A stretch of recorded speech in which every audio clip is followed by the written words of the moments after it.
Deus Não é Grande é o título de um dos últimos livros do inglês Christopher Hitchens, uma das figuras mais importantes do jornalismo contemporâneo. Ex-trotskista, obstinado defensor da condenação do ex-secretário de Estado Henry Kissinger por crimes contra a humanidade, crítico da invasão americana ao Iraque, Hitchens, ateu convicto, mergulhou durante anos no universo complexo das religiões para traçar um quadro demolidor de todos os dogmas da fé manipulados pelos homens através da história. Hitchens morreu no dia 15 de dezembro de câncer. Deixou 17 livros, a maior parte deles dedicada à crítica das religiões. Para Hitchens nunca houve salvação, nem nas religiões politeístas, nem nas monoteístas. Cristianismo, judaísmo e islamismo são interpretações de uma mesma invenção, em nome das quais se cometem atrocidades. A fé acorrenta bilhões de pessoas aos preconceitos contra a mulher, contra o sexo e contra o desenvolvimento da ciência. A religião, diz ele, envenena tudo. Foram essas as ideias que Hitchens veio defender em novembro de 2007, num ciclo de conferências em Porto Alegre. Na ocasião, gravou uma conversa com o Milênio, que vamos rever agora. Christopher, let's try to follow for a while the chronology of your book and go back to Dartwood, England, when you were a 9-year-old boy. Back to Mrs. Jean Watt's classes of religion. She seems to be the first person that helped you to doubt of God's existence unintentionally. I guess everybody has gone through a similar experience in a certain stage of life, but the truth is that no matter how dogmatic and irrational the introduction in religion is, billions of people still prefer to embrace faith. How do you explain this uncontrollable need of God among human beings? I can only say that if we have to concede that for millions of people it's very real and very necessary, then we must also concede that for quite a large number of us, perhaps 10 to 15%, this need does not exist. For me, Mrs. Watts didn't tell me anything I didn't know. I did not suddenly have a moment on the road to Damascus. I used to believe something and now I don't believe it anymore. Or I used to believe this and now I believe something different. No. It was simply the way in which I discovered that I couldn't believe in the supernatural. Did not believe in it, could not believe in it. It's something a little different from a moment of conviction or from a eureka type moment, but still a moment. It became obvious to me that I was, as Pascal phrases it, so made that I cannot believe. As you say, you have written this book your entire life.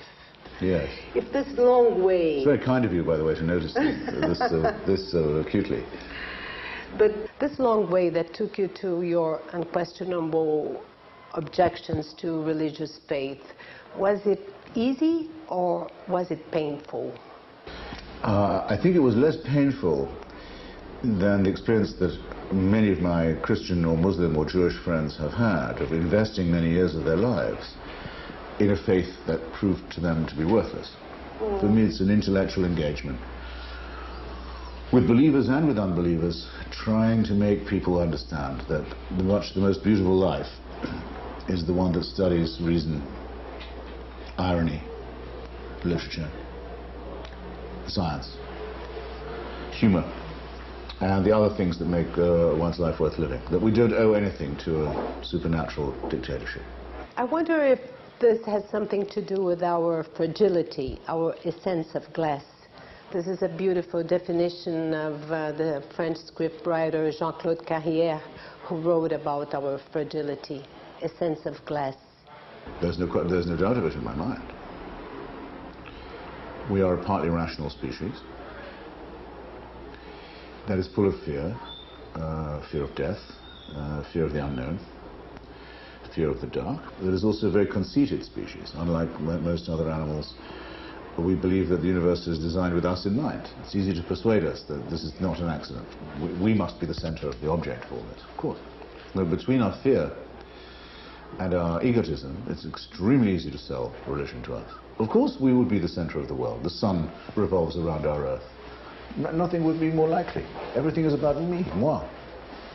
Yes, it takes a lot to grow out of this nonsense. Your book fully illustrates how harmful religions have been throughout the centuries and how many atrocities men have committed and still commit in the name of God. Not in the name of God, because of the belief in God. But at the same time, there are reasons behind it. And these reasons are the constant struggle for domination and expansion, as well as the constant fear of the different, fear and despise for the different. Do you believe that without religion, this struggle would come to an end? No. I'll give you an example. Christianity is stolen from Judaism, and Islam is stolen from Christianity and Judaism. These are plagiarisms, but the original monotheism is that of the covenant between God and the Jewish people, supposedly. Well, according to the Jews, God tells them to pray every morning. The men have to say, "Thank God I am not a woman," and the women have to pray, "Thank God I am the way I am." And both have to thank God that they're not a Gentile or a slave. Well, obviously, this is not decided by God. It's designed by man, by men, to be exact, masculine, so that they can keep women in their place. That's easy. Only a fool can't see that. Okay? God did not decide this. Men used religion to own women. However, the impulse of men to own women would be there if they believe in God or not. It's just that it might be a bit harder to persuade female babies that they should be owned by men if they were not told that God wants it to be true. If all they're told is men want it to be true, they're not going to be very surprised. Tell them that God wants it to be true, and they may put up with it. The same with slavery. God wants people to be slaves? That's different from just men wanting to own other people. So that with the use of religion, the invention of the deity, you can disguise what would otherwise be obviously a man-made, ramshackle, hypocritical dictatorship. So that getting rid of the idea of the supernatural is one step, only one, but a very important one, perhaps the first one, perhaps the biggest one, on the road to emancipation. Until reading your book, I never realized how many divine creators have been born from virgin women as Mary. You say Buddha, Krishna, Perseu, Horus, Mercury. Several Aztec gods. I think there's no god that I know of in history. I have a whole paragraph of it. That have been... I say history, in mythology, that has not been born of a virgin. It would have been impossible for Christianity to sell itself as a religion if it did not continue this Egyptian, Aztec, Persian, Mongol tradition. Even Buddha is born from a slit in his mother's side. Anything but the birth canal, anything but the vagina. This unclean vessel, God has for some reason used only one-way street. But was the eternal fear of sex, or perhaps the need that make an origin for God that would be different from the human biological system? It's the religious fear of sex, certainly, but it's also the male revulsion from what it most desires. Men need women, and they don't like the fact that they need them. They need them terribly. They hate the fact that they need them. They have experienced a disgust about this fact. Religion makes that into a system and consecrates it. My first wife was Greek Orthodox, Eastern Christian. When she was having her monthly period, she wasn't allowed to go to the church. Certainly not to take the sacrament of Mass. I think that used to be true, at any rate, of the Western Orthodox, the Roman Catholic as well. It's certainly true of Judaism. And the revulsion from female menstrual fluids is very common, of course, also in Islam and in all other cults. This comes from human anthropology. It does not come from heaven. It does not come from the sky. It doesn't come from the planets. It doesn't come from the sun and the moon and the stars. It comes from the base, very primitive forms of human anthropology. It's the first thing to know about it.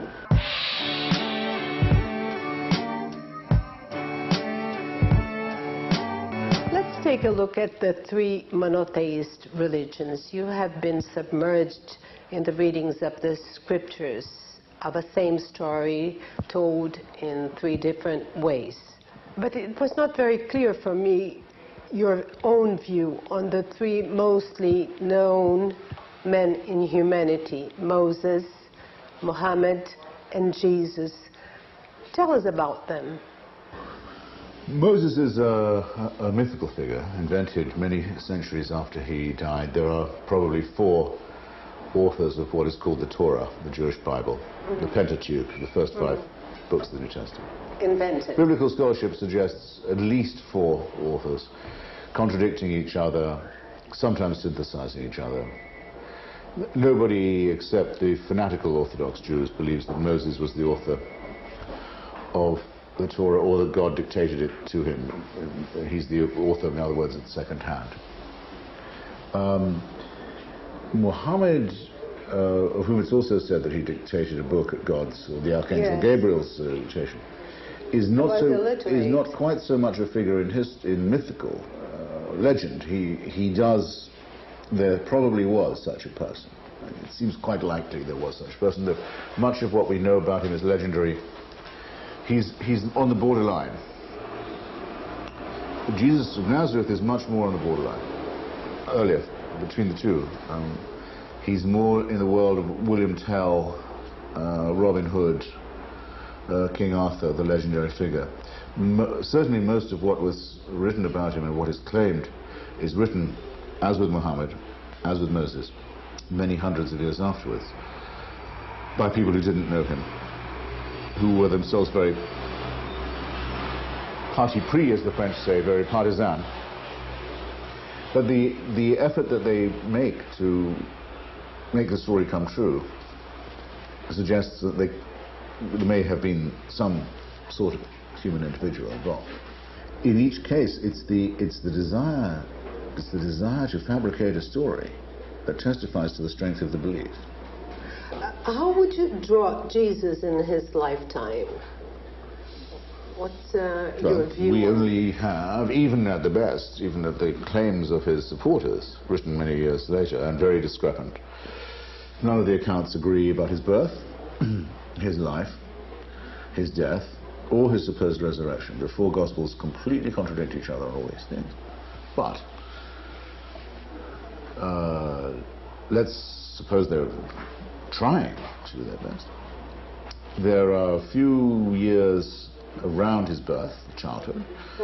Then there are about something like 25 or nearly 30 missing years. And then there's the return somewhere, somehow, apparently of the same person, to roughly the same area, ending in a very horrible death. Or not ending in a very horrible death. For me, raising the question, a very important question, is it true for Christians to say somebody died for my sins when they did not in fact die? Which do they mean? Somebody, I make it as a morally serious point, if somebody throws himself on top of the bomb that would otherwise explode in the schoolroom, he absorbs the explosion, loses his life to save other people, we can respect it. What if he isn't doing that? What if he's doing that and he's going to get up 2 days later and say, I'm unharmed? Doesn't it diminish the admiration one has for the sacrifice? You see what I mean? Christianity leaves all these moral questions entirely unresolved. Coming back to the scriptures, you say that the Old Testament was a nightmare, but the new one was still more cruel. What was horrible about it? The Old Testament I describe as a nightmare because it contains the warrant, the official divine warrant for ethnic cleansing, as we now call it, the destruction of other peoples, actually for genocidal ethnic cleansing, the complete destruction down to the last child of the Midianites, the Amalekites and others. They're to be erased, obliterated, their land taken, If there are any survivors, preferably young female, they should be made into slaves, and so on. It contains the warrant for all this. Slavery, genocide, murder of children, etc. And theft, conquest, dispossession, imperialism, the most arrogant kind. But that's it. Once the Midianites or the Amalekites have been destroyed, or the Moabites have been destroyed, that's it. They don't suffer anymore for not being Jewish or not having the covenant with God. They're gone, but that's it. There's no hell. But now we're going to torture you after you're dead forever. That completely evil idea only comes with Jesus of Nazareth, who says for the first time, if you don't agree with my lovely offer, depart from me and go into eternal fire. The most evil idea I think that's ever been proposed in history, now very much preached by the suicide murderers of Islam as a central teaching of their wicked doctrine. On the other hand, your readings on the Quran made you say that Islamism is at the same time the most interesting and the less interesting of the monotheisms. Let's talk about the most interesting in Islamism. Islam claims to be the culmination, maybe we should say the consummation, of the previous revelations, Abraham, Moses, Jesus. And so one doesn't deny these, it says these also occurred, but now God wanted to round it off, bring the last words, after which there's no need for any more inquiries. There are no more questions. All the questions have been answered now. All you need is to recognize the good news and to fall on your knees in front of it. Well, this is a very dangerous doctrine, of course, because it literally suggests that the time for human inquiry has come to an end. That we already have all the information that we need. Nothing could be more horrible than that. And it contains also, underneath itself, it contains a direct threat. If you don't agree with this, there's something really wrong with you, and you may have to be brought into line. And the measures taken may have to be very severe. But this is very close to the other religions, the other monotheist religions too. Yes. It is of course true that Mr. Ratzinger, Herr Ratzinger, the Bavarian who calls himself the Bishop of Rome, and is called by his supporters, but not by me, the Pope, has recently said that only the Roman Catholic version of Christianity is the true faith. And of course he has no choice but to say this. That is indeed the teaching of the Church, and he wanted to reaffirm it. There had been some weakening on this point. They've been saying that since before the Prophet Muhammad. But the difference, I think, is this. There is no denunciation in the Christian Bible of the Muslim teaching, whereas the Muslim teaching says, oh yes, we understand the Christian Bible, we come after it, we're the final, we're the last.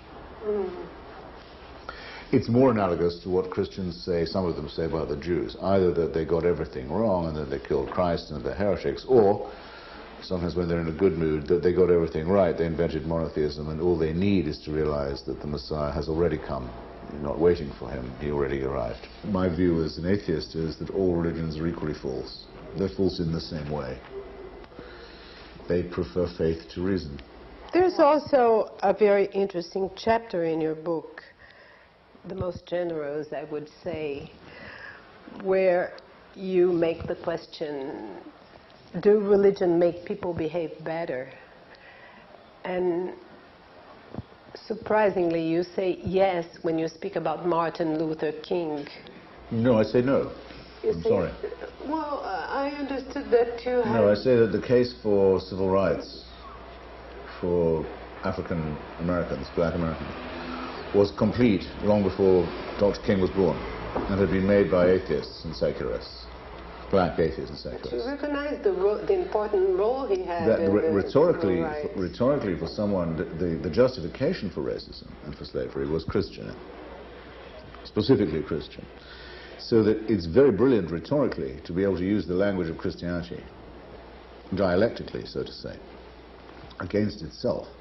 But it adds nothing to the proof that racism and slavery are to be condemned morally. to be able to do it in New Testament or Old Testament terms. The case had already been made. It's just a great propaganda victory, a great rhetorical victory. It doesn't make anyone behave. Religion has never made anyone behave any better. We can certainly not say, however, that it has not made people behave worse, because otherwise there wouldn't have been the Christian justification for slavery for 2,000 years and the Jewish justification before that to begin with. All the justifications for slavery are religious. You belong, of course, to a small and selected group of evolutionists who proposes renewed illuminism centered on man. Man is the main object of study. People as Richard Dawkins and Daniel Dennett, who call themselves the brights. Let me put it like this. I cannot claim an inner brightness for myself. If you want to say you see it in me, I'm on it. But I can't tell you you ought to be seeing it. That would be arrogant on my part. I'm also not certain that we say or should say that the center of the system is human or is mankind. In fact, we've spent a long time trying to show people that it was the church who wanted to persuade us that the whole universe was centered on us. That's why they didn't like Galileo. They wanted us to believe that the sun went around the earth, that the whole of the universe was centered on our globe. We tell people to the contrary. We hardly even live in the suburbs, even in the outer suburbs of the known universe. And it's time that we realize how very small our role in this is. And only when we understand our sense of proportion are we likely to be able to think rationally about it. But inner brightness is also a definition of God, and there are others too. For instance, I picked up one from the leftist philosopher Tony Negri, who is not exactly a religious person, and he says that the only possible definition for God is the excess, the superabundance, the joy. Excess or superabundance. What there is a huge... There is not. No, there isn't. There's a huge deficit. We don't use our reason enough. We have faculties of reason and inquiry and skepticism that we neglect. We don't overuse them, we underuse them. It would be a great day if there was a surplus value to this.